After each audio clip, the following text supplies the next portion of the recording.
Él sabe hacer estas cosas. Mira. Bueno, pues ahora vamos a hacer preguntas también a ellos. Claro. Pero Buenas noches. empiece bien. Buenas noches, dicho. Buenas noches. Buenas noches. Buenas noches, buenas noches. Se pone muy bien si quieres. Solo de él 28. Buenas noches. Carmen Santiago. Llevamos más de una hora. ¿Te das más de cuenta? más Es de una coger hora- yo. Mis manos están bendecidas. ¿Qué te lo dije? Digo, hermano, tú para esta Llevamos cosa más de una hora compartiendo, tienes un don. Lo que pasa es que con la otra cuenta no tengo seguidores. Bueno, repetimos. ¿Llevo un don para eso? Repetimos. Vale, referente, Joselito, Giuseppe, referente a lo que hemos comentado, ¿qué has aprendido? Sea honesto, ¿eh? En tu forma, con tu vocabulario, ¿tú qué has aprendido? Ya que si estás perdido, siga. ¿Por qué una clase de coneixement al Meri? ¿Qué qué? Ya que si estás perdido, siga a Dios, que es el camino, la verdad y la vida. Ya todo lo demás del catolicismo y eso ya me he perdido. Vale, pero has entendido lo más importante. Tú entonces te das cuenta verdaderamente que te sientes perdido. La Biblia dice que la fe viene por el oír la palabra de Dios. Preguntar que hemos entendido, no cómo me siento. Ah, que no te sientes perdido y has sido recuperado por Cristo. No sé, me juego con mi mente. Él trabaja para eso, ¿eh? Está haciendo preguntas sencillas. Nunca se verá uno más salvo hasta el día en que se siente perdido. Aleluya. Cuando uno confiesa su derrota, es el inicio de ¿cómo decirle yo? De un gran triunfo. Porque no puede haber triunfo espiritual hasta que tú no te sientas en bancarrota. Cuando muerdes el polvo y te sientes hundido, dices, hasta aquí ya no valgo más, me rindo, ahora dice Dios, ahí es cuando trabajo yo. Ahí es cuando empiezo yo y ahí te quería ver. ¿Entiendes? Que reconocieras tu propio orgullo, tu incapacidad, que reconocieras que sin mí no puedes hacer nada. Por eso cuando Cristo, fija cómo son las cosas, ¿vale? Lucas capítulo 5, a ver si me acuerdo, dice, el gentío se agolpaba porque quería oír, Tac, a la pantalla. que quería oír, Joselito, el gentío se agolpaba porque quería oír la palabra de Dios. Aquí vamos a ver muchas cosas, vamos a intentar desarrollar un poquito este capítulo. Quería oír la palabra de Dios. ¿A ti no te llama la atención esto? El gentío se agolpa porque quiere oír la palabra de Dios. ¿Cuándo has visto tú a Jesús caminar a sola? Es muy difícil. Tienes que pensar. Solamente lo vemos en el huerto del Getsemaní. Cuando quería escaparse, ¿no? ¿Escaparse, Jesús? Cuando escaparse. Cuando la Aquí gente tenemos le seguía, por el milagro. se lo daban. Sí, pero siempre estaba rodeado de gente.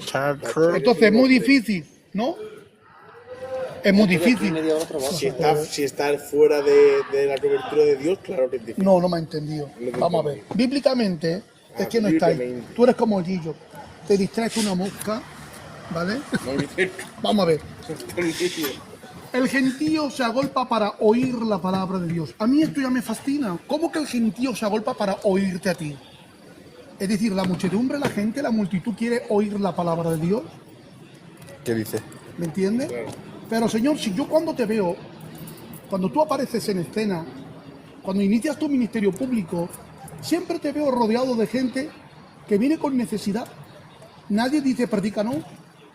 Uno viene porque quieren el pan, el otro quiere los pececillos, el otro quiere un milagro, el otro viene porque por curiosidad a ver qué pasa. Jairo te había cerrado las puertas infinidades de veces porque era el principal de la sinagoga. Ahora cuando él cree que su religión no sirve para sanar a su hija, los sacerdotes no sirven, los escribas tampoco, el rey tampoco. ¿Me entiendes? Ni los fariseos ni los saduceos. Tiene que tragarse su orgullo ante Cristo y le dice, Señor, ¿vale? Ten misericordia, porque mi única hija con 12 años se está muriendo. ¿Vale? Y le dice, cree. Vemos que sana a la hija de Naín, a la viuda de Naín. Y así, a la pantalla. Y así sucesivamente. Pero, en el capítulo 5 del libro de Lucas, destaca una gran multitud. Esta multitud no le sigue por el pan. no porque busquen un milagro. No van a decirle, mi hijo es atormentado de día y de noche, o mi hija es sorda muda. No, vienen para oír la palabra de Dios. Y aquí, ¿qué es lo que nos enseña el Señor? ¿Qué podemos aprender de aquí? Lo que podemos aprender es que dentro de las iglesias, en la congregación, Tac, a la pantalla. siempre hay personas que vienen buscando un milagro, que arreglen su matrimonio. Hay gente que quiere buscarse una mujer, un hombre. Hay gente que le levanten para el ministerio, pero dentro de las iglesias hay gente que no buscan circo, que no buscan teatro, que no buscan la improvisación, que no quieren un culto libre. Lo que quieren es, he venido, hay un porcentaje, hay una multitud que quieren oír la palabra de Dios. ¿Por qué? Porque la palabra es la que cambia. El mayor milagro es oír la voz de Dios. Ahora fíjate bien, cuando Cristo camina en la playa, ¿vale? Él había salido de la ciudad y se fue a la playa. Qué cosa más curiosa. Porque la ciudad donde él está, Belén, que significa casa de pan, ¿me entiendes? Él se marcha a la playa simboliza mundo, se fue al mundo a buscar las almas perdidas. La playa simboliza mundo, ¿no? Claro. Ahora fíjate bien. Significa donde posiblemente pueden estar pues, una diversidad de gente, ¿no? Pero allí la gente allí le sigue. Es el río del Genesaret, ¿vale? Y encuentra allí dos barcas, pero habían dos hombres que estaban remendando sus redes. Aleluya. Estaban limpiando. Pedro y su colega. Y habían estado toda la noche pescando, toda la noche. Lo habían intentado, pero sin resultado. Tac, a la pantalla. Qué fatigoso, qué frustración que hayas intentado en la vida muchas cosas y que no se haya solucionado tu problema, que no se haya arreglado tu matrimonio, que no se haya prosperado en la economía. Y lo has intentado todo.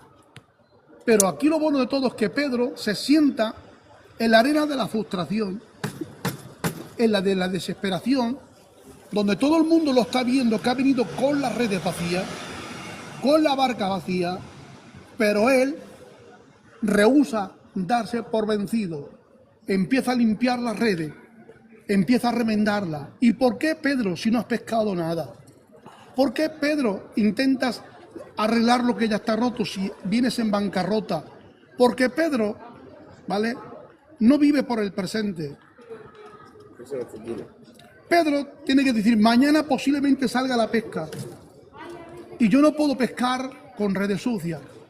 Yo no puedo pescar con redes rotas. ¿Entiendes? Eso nos enseña que los ministerios o la iglesia no puede evangelizar con un testimonio sucio, con una vida rota. No. Hoy quizás tuve un fracaso, tuve una herida, tuve un percance, pero nada me impide, ¿me entiendes?, aunque yo me siente en la desesperación, a limpiarme, a pedirle perdón, a arreglarme el Señor, a que me restaure. ¿Por qué? Porque mañana tengo que continuar adorando, predicando, evangelizando, animando, restaurando, administrando. Y entonces tengo que seguir trabajando, ¿me entiendes? Pero no con manos vacías. Aunque igualmente, Gabriel. Estamos con las manos vacías. Ahora, fíjate, Jesús le dice, vamos a pescar. Imagínate que Pedro pensara por un momento, este no es Galileo, este es un forastero, este no conoce lo que es la pesca. Te acabo de decir que he estado toda la noche pescando y no he logrado nada. Es que la pesca, se pesca de noche con la luz, porque de día... Exactamente, he ido de noche y no he conseguido nada. Y ahora tú me estás diciendo que vayamos a pescar durante el día. No es correcto, no es lo típico, no es lo lógico. De ir podemos ir, pero no podemos tener una gran pesca. Los peces huyen ante la sombra, ante el movimiento de Barcelona. Ante el ruido. Vayamos en la oscuridad, donde podemos pasar desapercibidos. ¿Me entiendes? Ahora, ¿qué ocurre? Porque hay gente que quiere lograr éxito en la oscuridad independientemente de Cristo. Y el que quiere trabajar independientemente de Cristo en el anonimato, en la oscuridad, para camuflar su propio pecado, siempre tendrá una bancarrota, siempre tendrá una derrota. Pero ahora Pero ahora, cuando Cristo le dice, vamos, imagina un momento que cuando Pedro le dice, por tu palabra vamos, porque me lo has dicho tan firmemente que voy a hacer lo imposible. Ahí yo veo dándole tac tac. ¿Y ahora qué ocurre? Que ahora entra Pedro en la barca con él. Imagínate que están remando y que el Señor no le dice nada, Solo te doy el pero 28, que posiblemente gracias. lo estuviera orientando, que lo estuviera dirigiendo al lugar donde Pedro fracasó.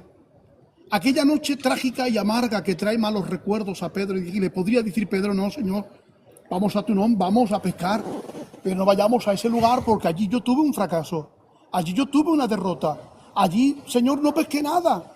Y es que el Señor muchas veces, para vernos triunfar, nos tiene que llevar al lugar donde nosotros fracasemos, donde nosotros erremos. ¿Por qué? Buenas noches. Porque allí el Señor nos va a enseñar donde tú fracasaste. Gracias sin por mí, los me gusta, 28. Conmigo triunfarás. Amén. Gracias. Hay una cosa que en la pesca literal. En la pesca literal, cuando se pesca de noche, se tiene una lámpara Exactamente. para traer pescado. Tiene algo que ver con la manifestación de Dios cuando dice, echa la red a la derecha y de día. Porque Bueno, si pero no eso- si no es con la luz literal, si no es con la luz literal, de noche no se pesca nada tampoco. Pero claro, aquí lo que estamos viendo, suegro, lo que está enseñando Jesús a Pedro, lo que le va a enseñar es lo imposible para el hombre es posible para Dios. Ya. Lo que es imposible para el hombre es posible para Dios. Tira la red. En fin. Pero Señor, es de día, va a causar una sombra. Y entonces los peces se van a ahuyentar. Tírala en mi nombre. Tac tac a la pantalla. Tírala en mi nombre. Donde tú fracasaste sin Dios, con Dios puedes triunfar. Muchas veces queremos triunfar, pero sin Dios. Y no ponemos a Dios en la ecuación de nuestras vidas. Amén. No ponemos a Dios en nuestro ministerio, no ponemos a Dios en nuestro negocio, no ponemos a Dios en nuestro matrimonio. Y es por eso que muchas veces matrimonios se rompen, se divorcian, se separan, Amén, se cometen amén. adulterio. Amén. Ministerios que fracasan, que predican, chillan, hablan, se mueven, hacen, no hay resultado, no dejan legado. Cuando Gracias se por el marchan, tac tac. es como la neblina. Tal como viniste, te marchaste, te has tirado un año, pero no hay resultado. ¿Por qué? Porque nunca tuviste a Dios en la ecuación de tu ministerio. Trabajaste bajo tu fuerza, bajo tu psicología, bajo tu propia experiencia. Y ahora el Señor le estaba diciendo a Pedro, donde tú fracasaste, Está ungido sin Abraham, mí, sí, está ungido. conmigo vas a triunfar. Tira la red. Y aquí hay algo bueno. Amén. Tira la red, la arrastran, sale tan cantidad de peces que llenan las barcas, pero hay más peces. Y Pedro no es orgulloso en ese momento. No se aprovecha de los méritos propios, sino que quiere compartir la gloria.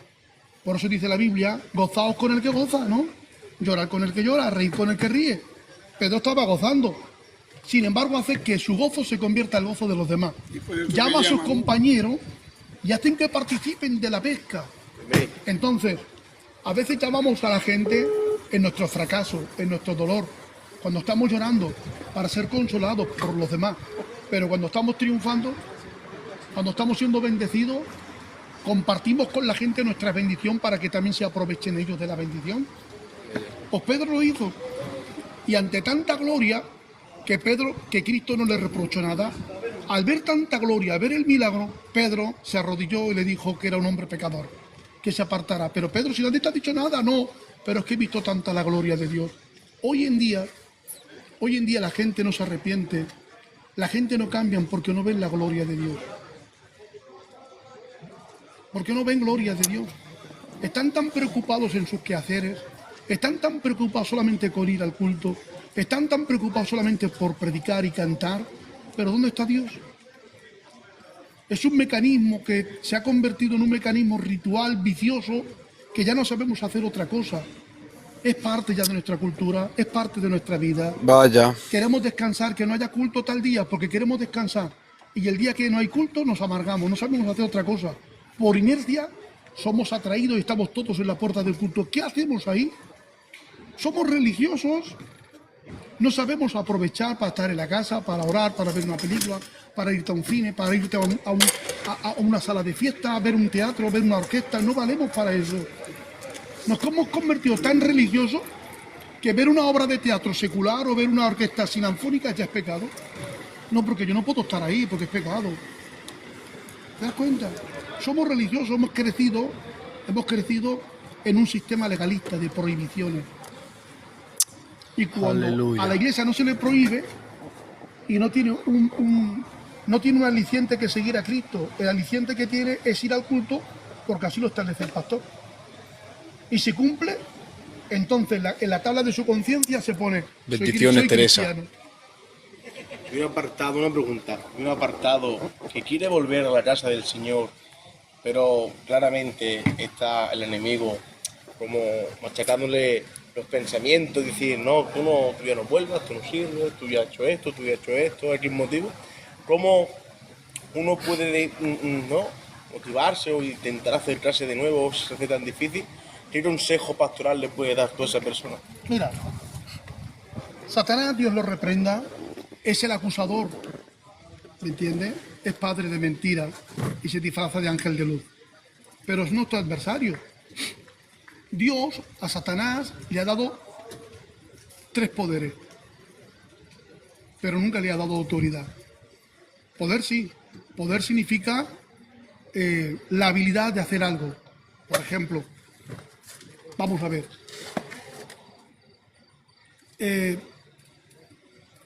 Yo tengo poder de coger, llamarte por teléfono, contactar contigo, ¿cierto? Sí. Yo tengo poder, que es la habilidad de moverme, de movilizarme y llegar hasta tu casa y picar al timbre. Sí. Pero si no contestas, yo no tengo la autoridad, que la autoridad significa autorización, permiso tuyo para poder entrar en casa. Si tú a mí no me concedes el permiso, yo no entro. Amén. ¿Cierto? Amén. Bien.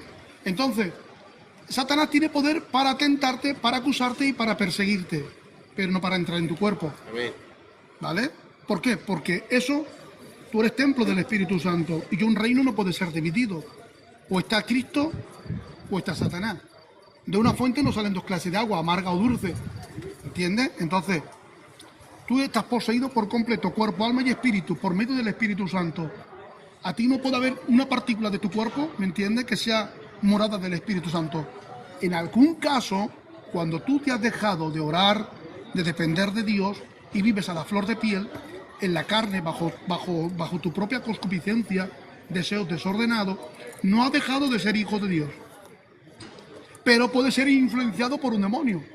Cuando hablas y criticas, cuando murmuras, cuando hablas de un falso testimonio, cuando ya te se hace fácil hablar y desacreditar a alguien, ahí lo que estás demostrando solamente es tu carnalidad, tu debilidad y estás cometiendo pecado.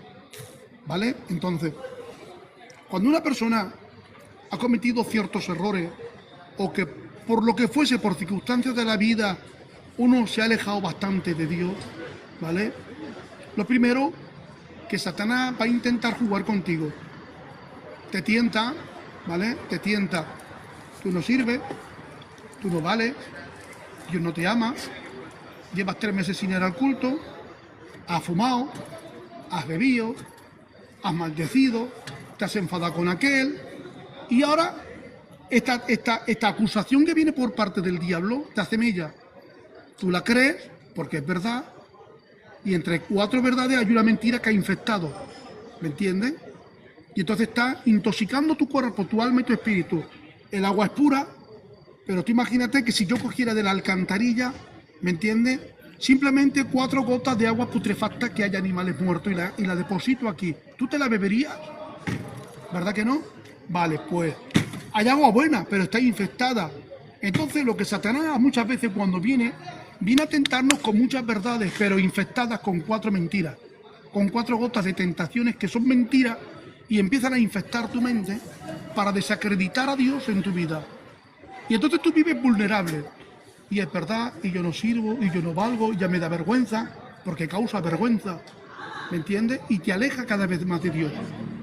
Entonces por eso te he dicho, cuando uno confiesa su pecado y reconoce que está en bancarrota, es el inicio de la restauración. Es el inicio, ¿me entiendes?, del crecimiento cristiano. Cuando tú te humillas ante Dios y dices, hasta aquí, ya no puedo más, hasta aquí, perdóname, me he dado cuenta que soy un sinvergüenza, no soy tan espiritual como yo quería. y aquí estoy llorando delante de ti, perdóname, quiero reconciliarme contigo. Ahí es el inicio, ¿me entiendes?, de tu gran victoria. Porque no puede haber grandes victorias, no puede haber gran bendición hasta que uno no se siente fracasado. Amén. ¿Entiendes? Vaya. Por ahí viene también cuando Cristo le habla a Pablo, le dice Por ejemplo, en tu debilidad, exactamente, bástate mi gracia en tu debilidad, porque en tu debilidad se perfecciona. Entonces, Pablo tenía un gran problema, una debilidad que había rogado muchas veces que el Señor se lo quitara, sin embargo Dios no se lo quita. ¿Por qué, Señor? Porque es tanta la gloria que está recibiendo Pablo, es tanto el poderío, es tanta la unción, lo estoy utilizando tanto, que si posiblemente yo le quitara esto para que dependa de mí, para que constantemente tenga que estar pidiendo perdón, para que constantemente tenga que estar humillándose delante de mí, ¿me entiendes? Si yo le quito eso, posiblemente no se humillara tanto y podría envanecerse, ¿me entiendes? aleluya. Mira, nosotros tenemos un gran león salvaje y carnívoro llamado carne. Esta carne no se puede matar. Esta carne no puede morir. Esta carne no se puede aniquilar. El único remedio, ¿me entiendes?, es crucificarla. Por eso que Pablo dice, cada día muero. ¿Me entiendes? Pero cada día o mueres o no mueres. Dando a entender que tiene que vivir bajo el poder de la cruz, bajo la sombra de la cruz, crucificarla, alimentarte en el Espíritu. Entonces, cuando uno vive en el Espíritu Santo, la gracia, te capacita para vivir por encima de las adversidades. Pero eso no significa que no vayas a cometer pecado. Pero no practicamos el pecado. Amén. No nos deleitamos. ¿Me entiendes? No nos deleitamos en ello. Cuando cometemos un pecado, nos duele, nos conduele, lloramos. Y a veces nos sentimos, pues, hasta disciplinados por Dios, que eso es lo peor de todo. Porque que te disciplina un pastor, ¿qué te puede poner? 6 meses, 1 año, 2 años, que te quita el pacto, cosa que no se tiene que hacer, pero se hace, ¿me entiendes? Que te quita de echar la ofrenda, te ponen en el último banco, pero pasa unos días, tú te pides perdón a Dios y la disciplina del pastor no le ha impedido que Dios te visite, que Dios te quebrante. Y cuando pasas un mes, tú estás en tu casa, yo estoy disfrutando. Vaya. Tengo el dolor de que no puedo participar de ciertas cosas porque estoy disciplinado por el pastor. Pero cuando te disciplina Dios, compañero, Ahí sí que... estás con el pastor, estás en todas las partes, estás en los cultos, tú percibes en el espíritu hay un buen ambiente, pero Dios guarda silencio, Dios no te visita, y lloras, y pataleas, y te levantas de madrugada, y Señor, ¿dónde estás? Y háblame. Vaya, y no hay Paquito, vaya. respuesta. Y los 10 minutos que te tiras orando en la noche se ha hecho eterno. En la noche, el crepúsculo de la noche más amargo para tu vida. Dice Dios, pero por favor, háblame. Háblame, no quiero un ángel, no quiero estrella, pero pudiera susurrarme. Quisiera bendecirme. Al menos quiero sentir como dijo David. Como dijo David, devuélveme el gozo de la salvación. No estoy condenado, dijo David. Pero no disfruto de la salvación porque el peso del pecado es tan patente en mi vida que no fue 2 días arrepintiéndose. Aleluya. Él lloraba, él suplicaba, Señor, háblame. Llegó a confesar, ¿me entiendes? Llegó a pedir perdón a Dios, pero Dios guardaba silencio. Dios no le hablaba. Pero David, pero tú no eres el gran salmista, el hombre que mataba a Saúl sus leones, el que las doncellas proclamaban, Saúl mató a sus 1000 y David mató a sus 10.000. Tú no eras el ungido, que fuiste ungido a gran diferencia del de Saúl. Tú fuiste ungido con cuerno.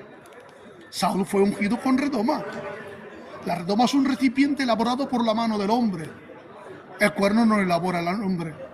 Pertenece a un animal. Y entonces el profeta Samuel, para poder ungir a Saúl, cogió un recipiente y echó unción. Es decir, para ungirlo estaba la administración humana, porque el recipiente elaborado por el hombre. El recipiente significa que tuvo un principio y tuvo un fin. El recipiente significa que tiene un tiempo de caducidad. Que todo lo que administra el hombre, aunque sea de Dios, fíjate bien, cuando el hombre administra, se ve la mano del hombre, se ve la obra del hombre. Pero cuando Dios quiere ungir a Saúl, a David, le dice, coge el cuerno de aceite. Tuvo que hacer un sacrificio, sacar la sangre, coger el cuerno, extraerlo del animal. ¿Y eso qué es lo que nos enseña? Que cuando Dios llama, que no es el hombre, cuando Dios llama, no te llama de cualquier manera. no se ve la administración humana, no eres reconocido. Pero cuando Dios te llama con llamamiento eterno, con llamamiento perpetuo. ¿Qué significa esto? Que Él no coge una vasija elaborada por la mano del hombre, Él coge el cuerno que simboliza poder. Y el poder es el Espíritu Santo. Pero para que el Espíritu Santo venga sobre ti y haga morada, tuvo que haber un sacrificio y derramar sangre. ¿Te das cuenta? Por eso David fue, ¿me entiendes?, llamado, ¿vale?, con el prototipo de Jesucristo. Y para saber que Dios una pregunta, ¿vale? Para saber que Dios te aprueba algo, de su relación, lo que sea, una aprobación del Señor, que tú lo pones en oración y te sientes contestado por Dios. Mira, Dios no confunde, José. Dios no confunde. Cuando Dios te llama para algo, lo marca en tu espíritu, en lo más recóndito de tu corazón, en la entresala de tu alma, hasta en los tuétanos. Otra cosa es que tú dudes de tu potencial. De tu capacidad. Otra cosa es que tú dudas de tu capacidad, de que te sientes inferior, de que tú no sirves, que tú no vas a dar la talla, pero llega un momento que tú tienes que decir, yo sé a lo que Dios me llama. Porque es un fuego que Dios ha despertado en tu alma, en tu conciencia, en tu interior, y es un fuego que no te deja vivir. Mira, yo recuerdo que cuando Dios me llamó para el ministerio, antes de Dios llamarme, para decirme, te llamo para el ministerio, para predicar, ya el Señor plantó un fuego de querer evangelizar que yo no quería por miedo a que no sabía hablar, porque me daba vergüenza. Pero llegó un momento que era un sin vivir que no podía. Era algo, yo me tenía aquí por los metros, me tenía aquí por los trenes, por el tren, me tenía aquí a los hospitales, orar por la gente, por los enfermos, repartir tratados, comprar Biblia. Y ahí me sentía identificado. Yo en silencio me levantaba por las madrugadas, me iba por los coches, yo los parabrisas, ponía tratado. Señor, en el nombre de Jesús, cuando venga el dueño que lo lea y que tu Espíritu Santo lo convenza de pecado. Porque en este tratado hay un mensaje. Y en vez de darle la dirección, por ejemplo, de la iglesia de Filadelfia, cuando estábamos en San Roque, yo ponía allí la calle de Sabadell, donde estaba Lizardo Cano, para que fueran. ¿Por qué? Porque también tengo que entender que si usted te va afuera y le predica a los vecinos que no entienden nuestra cultura, entra en nuestras iglesias y cuando ve el folclore y ve el gitanerismo, se asustan un poquito. ¿Me entiendes? ¿Por qué? Porque muchas veces nosotros, en vez de presentarle la gracia de Dios, le presentamos nuestra cultura. ¿Tú recuerdas aquel pasaje cuando Jacob huye de Saúl? Porque lo quería matar a Esaú, porque le había engañado. Cuando él ve a lo lejos, ¿vale? Cuando llega a la ciudad de los orientales, que había pasado toda la noche en Betel, tomando una roca por cabecera, y había soñado con una escalera, ¿verdad que sí? Bien. Una escalera que llegaba del cielo a la tierra, de la tierra al cielo, con ángeles que subían y bajaban. Allá ya le estamos mostrando la salvación. Y el que había pasado una noche de persecución, pudo descansar con la roca y pudo soñar. En tus persecuciones, ¿me entiendes? Cuando tú descansas en la roca inamovible que es Cristo, podrás soñar con Él. Pero hay gente que no coge a Cristo como la roca. La base, ¿no? Y entonces no sueñan, tienen pesadillas, no duermen, atormentados por el diablo. ¿Por qué no descansas en Cristo? Solamente estás pendiente a tu problema y no confías en Él. Entonces no sueñas, tienes pesadillas. Pero cuando Él llega a la ciudad de los orientales, a lo lejos, en el desierto ve un pozo. Y Él dice, en mi presente caótico y persecución estoy viendo presente bueno y un gran futuro. Porque si estoy en el desierto y veo un pozo, hay agua. Amén. Si hay agua, podré descansar. Y encima también estoy viendo que hay pastores. Él iba de camino a una tierra para encontrarse con un familiar. Y él le dice a los pastores, ¿conocéis a Labán?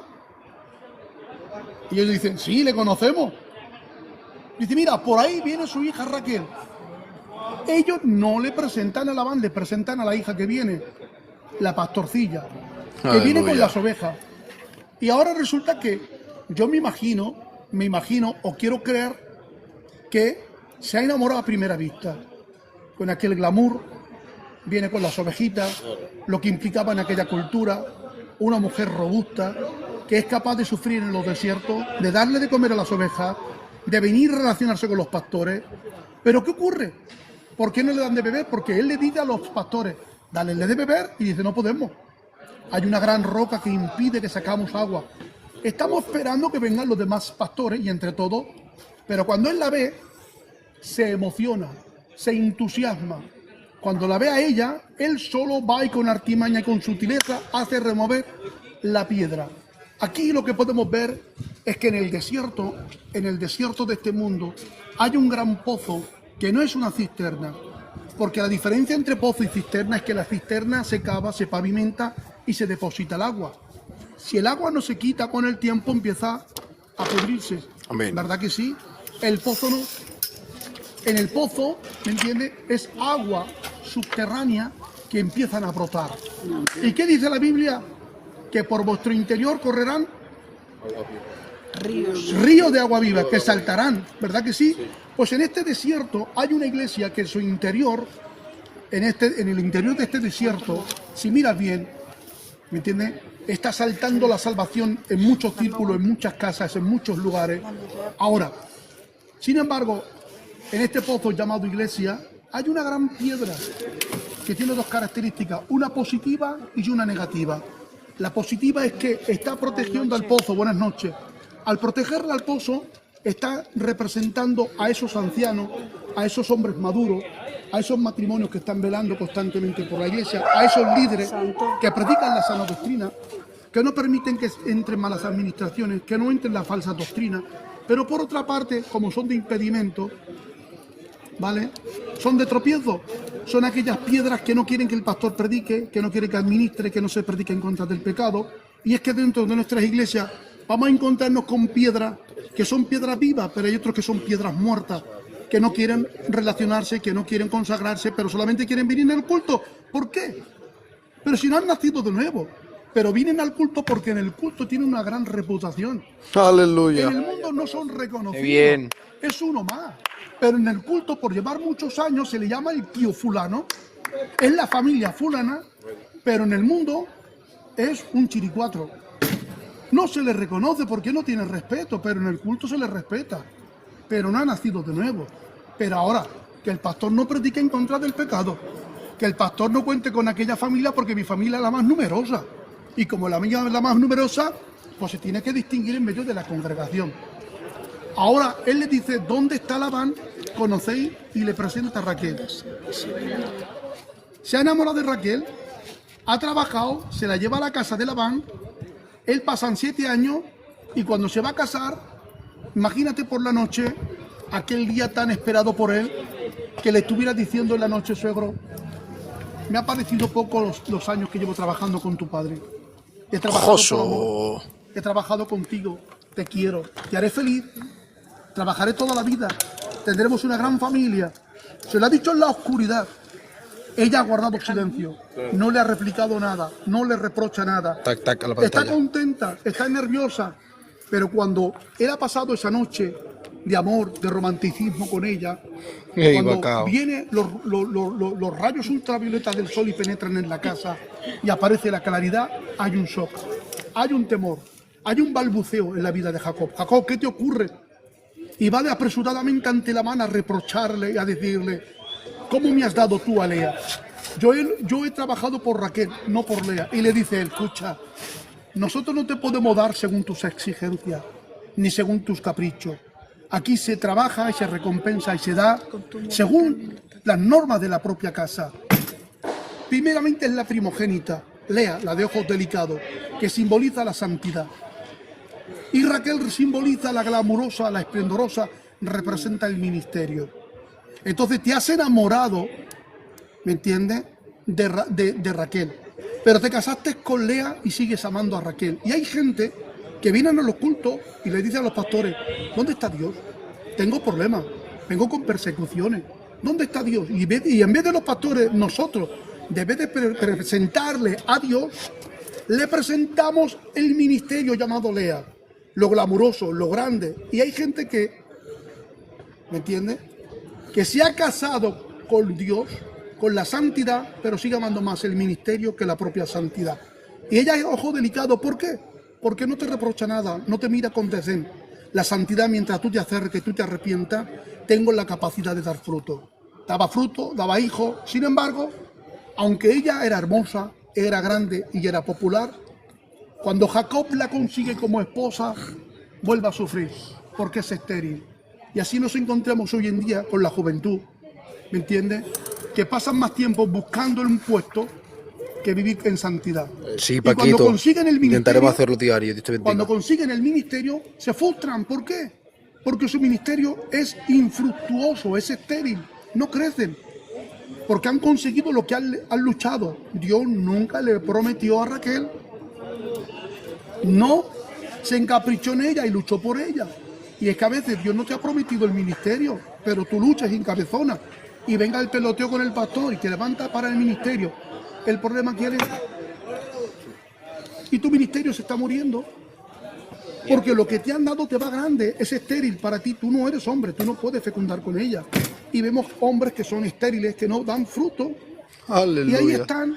Y la iglesia está sufriendo, ¿me entiendes? Las exigencias de un pastor caprichoso y carnal. Y la iglesia no crece. Porque no tiene las capacidades. Por eso el pastor no podía, los pastores no podían quitar la piedra del impedimento. Y vemos que hay piedras, hay problemas dentro de las iglesias.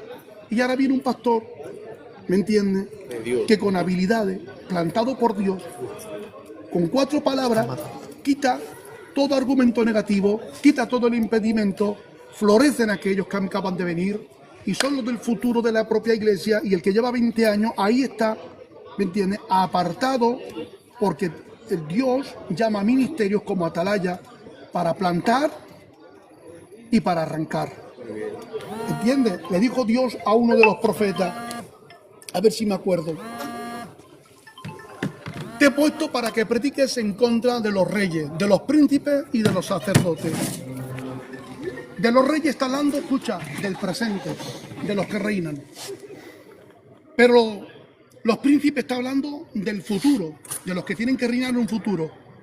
Pero de los sacerdotes está hablando de las autoridades espirituales.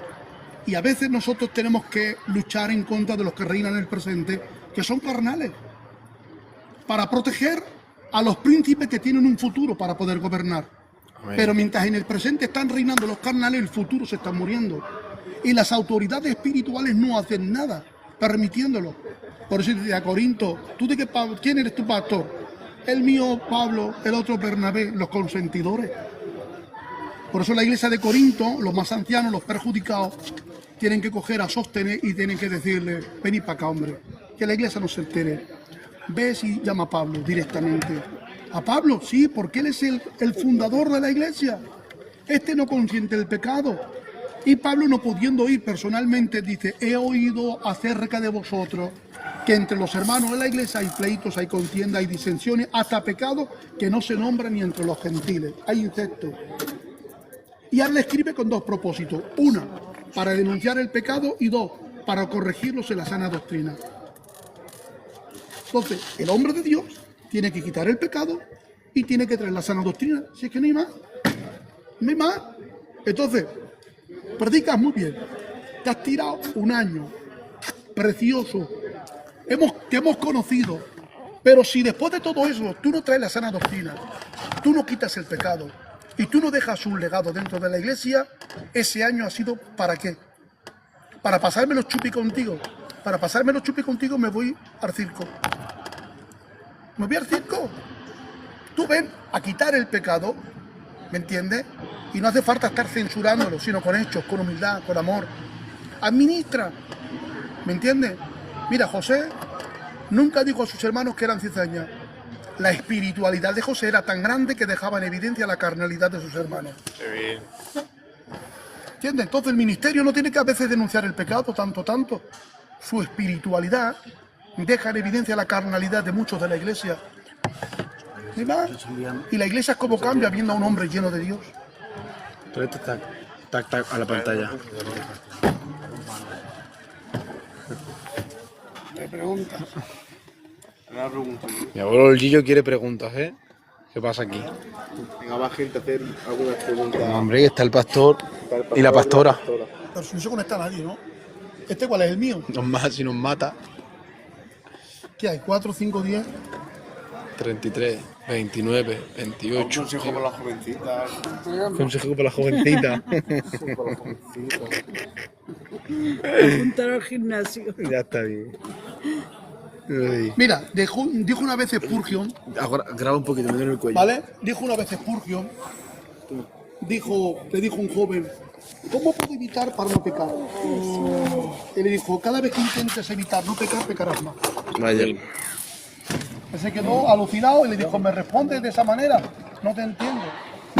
Y Spurgeon le dijo, mira, conságrate tanto para Dios, preocúpate tanto por las cosas del Señor que no tengas ni espacio ni para pecar. Y él dijo, no te entiendo ahora.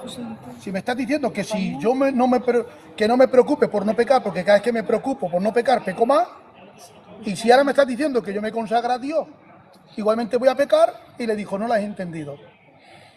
No la has entendido. Dice, el ocuparte en las cosas del Señor no te va a privar pecar, pero te será más difícil pecar. Más difícil, más difícil, más difícil. Entonces hoy, más que nunca, la Iglesia está cometiendo el pecado de no pasar tiempo con el Espíritu Santo. Estamos cometiendo el error de no consagrarnos para Dios. De no. Recordamos los tiempos antiguos, la gloria, las predicaciones, los moveres, los pastores que eran muy limpios, que guardaban una imagen, una seriedad. Pero vivimos del recuerdo. Vivimos del recuerdo y no vivimos la espiritualidad que teníamos antes de Dios. Ahora estamos gastando las reservas que cogimos al principio. Madre mía, ¿eh? ¿Cuántos años lleva el Evangelio, papá? Yo, 40 y algo de años. ¿Cómo fue un convertimiento como tuyo, por ejemplo? Uy, mi convertimiento fue que yo no creía en Dios de ninguna de las maneras. Para mí era una estampita que había, una estampita que tenía. Y mira si es que un día vi un montón de gitanos en una casa y yo no creía en Dios ni creía en nada. Y salí y venía del trabajo.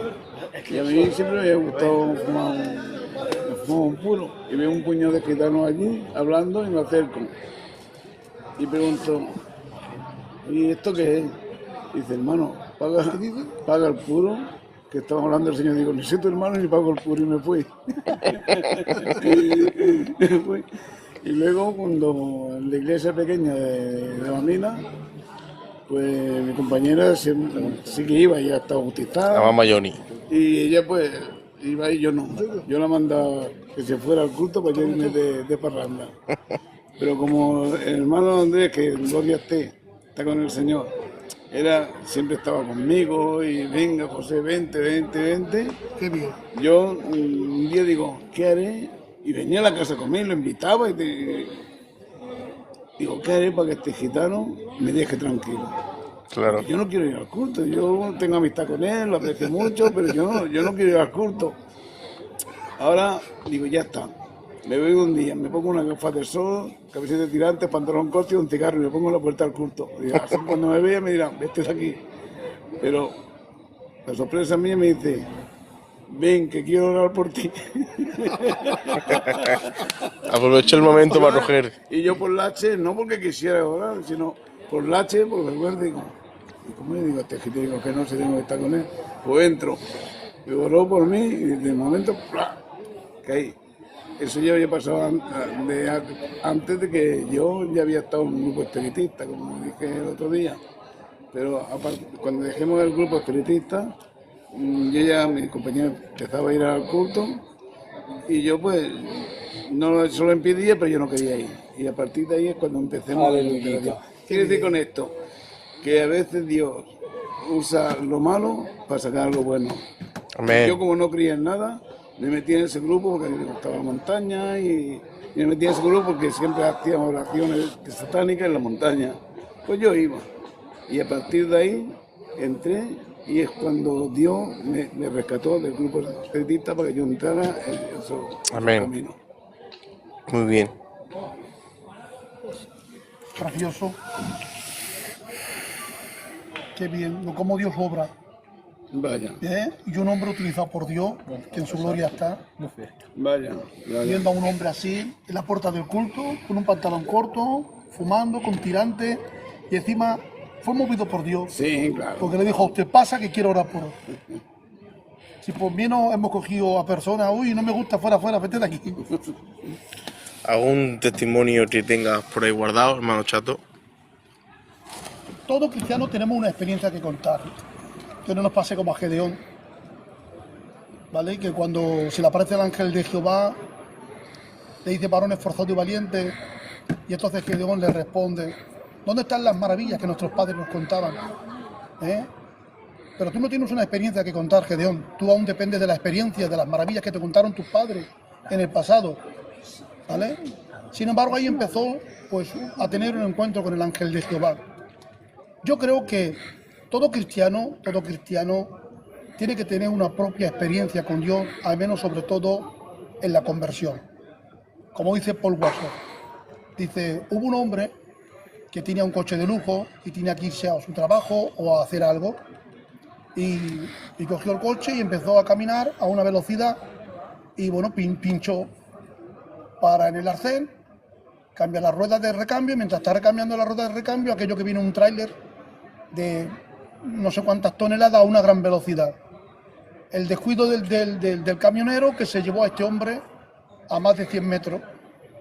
Salió rodando, pero cuando el camión siguió, lo dejó tirado, el conductor del coche se levanta ileso, sin arañazo, sin rasguño, no había sangre, nada de roto el pantalón, seguía teniendo el smoking, termina de cambiar la rueda y se marcha al lugar. Y ahora, cuando este hombre pregunta a la audiencia, o nosotros, si él nos los contara a nosotros y les dijera, esto es lo que me ha ocurrido, nosotros al oír esta experiencia, ¿qué podríamos pensar? O es un mentiroso o está loco. Que un tráiler te atropelló, te llevó a más de 100 metros rodando, que darte no sé cuántas vueltas campana, que el traje no se ensució, que tú no tienes herida, que no hay araño. Si tuvieras un poquito de sangre, tuvieras alguna rozadura, podríamos creerte, pero si no hay secuela, si no hay nada, ¿me entiendes? Pues lo mismo pasa en el cristiano. ¿Cómo puedes decir que llevas 20 años de evangelio y no hayas cambiado? El que ha tenido un impacto con el Espíritu Santo, el que ha tenido un encuentro con Dios, cambia. El que maldecía dejó la mentira para convertirse en un adorador. El que era un estafador dejó la estafa, porque si no hay un cambio, es porque nunca se encontró con el Espíritu Santo. Vaya. Es porque nunca tuvo un impacto de la gloria del Señor. Nunca se encontró con una religión, se encontró con un lugar, se encontró con una familia, se acomodó, le encantó, pero no hay cambio. Entonces pensamos, este es un carnal, no, porque aún es cristiano. Es un simpatizante que ama a Dios, pero que no ha cambiado, por no decir otras cosas. No, pero a veces cuando Dios quiere a una persona, aunque reniegue de Dios, haga cosas mundanas, y Dios lo quiere para él, hace cualquier cosa Dios para, no sé, el sistema de Dios, para que lo golpea, lo llama, Sí, pero para que vuelva. Pero no estamos hablando de eso, suegro. Estamos hablando, vamos a ver, Dios puede mover los hilos como Él quiera. Es más, uno de los grandes problemas que cometemos los cristianos es que creemos que Dios solamente se va a mover, que va a actuar el Espíritu Santo conforme dice la Escritura. Dios es mucho más grande que la propia Escritura. Aunque la Escritura es la palabra de Dios, como dijo el apóstol Juan, todo esto se ha escrito para que creáis que Jesucristo es Dios. Pero hay muchas más maravillas, hay operaciones del Espíritu Santo, hay milagros, hay administraciones que el Espíritu Santo puede realizar que a veces no están descritas en la Biblia. Hay fe en el hombre mediante el Espíritu que no está registrada en la Biblia, pero sí actúa en la fe y Dios actúa según la fe de esta persona. Entonces, Dios puede mover hilos. ¿Hizo hablar a una burra? Claro. Vamos a suponer que bíblicamente hubieron cuervos que alimentaron a Elías. Sí. Pero no eran cuervos literales. Bueno, ya he dicho supuestamente. No importa. Dios lo utilizó. Es decir, Dios puede hacer las mil y una. Por ejemplo, ¿no decía usted que antes de conocer a Cristo estaba en un grupo espiritista? Pero Dios de antemano ya lo estaba guardando y protegiendo porque sabía que usted se iba a convertir y servirle. Entonces Dios no permitió más de ciertas cosas para que usted pues conservara la vida. Pero sin embargo, en el asunto espiritual, como los efesios, si usted hubiese indagado, podría hablar del ámbito espiritual porque había experimentado el espiritismo, el ocultismo. ¿Me entiende? Entonces, Dios puede utilizarse de mil maneras, del canto de un gorrión, de una persona inconversa. Es más, una persona llega a nosotros, por no decir el nombre, hace poquito fue utilizada por Dios para nuestras vidas. Hace poquitos días. Y empezó a aconsejarnos, vino a la casa, mejor dicho, estaba con nosotros, y la utilizó Dios. Y yo me tuve que callar y decir, no puedo interrumpir, porque aunque no venga al culto, la está utilizando Dios. Y estaba hablando en nombre de Dios, y yo decía, wow, ¿cómo es posible? Dios es Dios, bro. Dios es Dios. Entonces, lo que sí que estamos hablando, que el que ha conocido a Dios, el que ha nacido de nuevo, tiene que haber un cambio. Tiene que haber un cambio. Desde el interior hacia afuera. Tiene que haber un cambio. Pero yo a veces ya conozco a la persona, porque a mí mismo me salvó de la propia muerte. A mí literalmente me salvó de la propia muerte. Claro. Con 19 o 20 años me salvó de la propia muerte, porque a mí me daban por muerto. Y sin embargo, yo creo que Dios igual tenía algún propósito conmigo, ¿no? Amén. A ver, suegro, No para ministerio, pero sí como... No, mira, que no podemos enfocarnos solamente, servir al Señor no solamente detrás de un púlpito. Servir al Señor no detrás de un púlpito. El púlpito en los ministerios es para enseñar, para orientar, para discipular a la iglesia. Pero hay algo más importante que eso. El ministerio de la reconciliación Dios se lo ha dado a la iglesia. Todo cristiano tiene la responsabilidad de predicar al mundo, de predicarles, de advertirles de que hay un infierno, de que hay un Dios que lo ama, tal como es. Al gay, a la prostituta, a la lesbiana, al drogadicto, esa gente son los que se tienen que venir a los cultos y abrir las puertas de par en par. Porque si solamente tenemos gente decente, ¿entiendes? Entonces, tenemos que predicarle a esta gente. Ahora, si entonces tendríamos que borrar Juan 3:16, de tal manera amó Dios al mundo.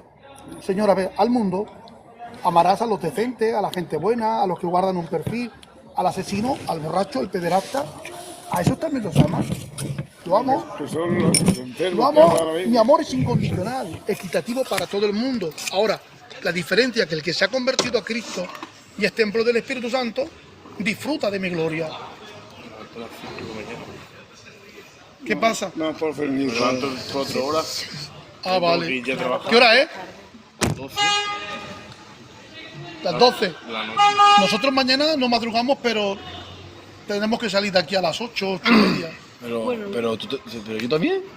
¿Quién me lleva a mí? Ahora, si tú me dejas el coche. El Espíritu Santo, ¿no? Sí, el Espíritu Santo. Está para todo, hemos dicho. El Espíritu Santo no utiliza el coche, te utiliza a ti para que tú tomes el coche. ¡Qué bien! Está un frío, ¿vale? Mira, lo dejamos para otro día. Quita esto ya, ¿no? ¿O está? Saluda a los hermanos ahí. Ah, no. Ay, Jehová. A ver. Muy claro. Fíjate. ¿Cómo se da? Pero si no se conecta nadie, ¿no? Sí, habían 30 personas, ¿eh? Sí. Sí. No sé quién es. Pues aquí compartiendo en familia. Bendiciones, buenas noches. Compartiendo en familia con mi suegro, mi sobrino, mis hijos y mi mujer. Vamos a hacerlo en plan así.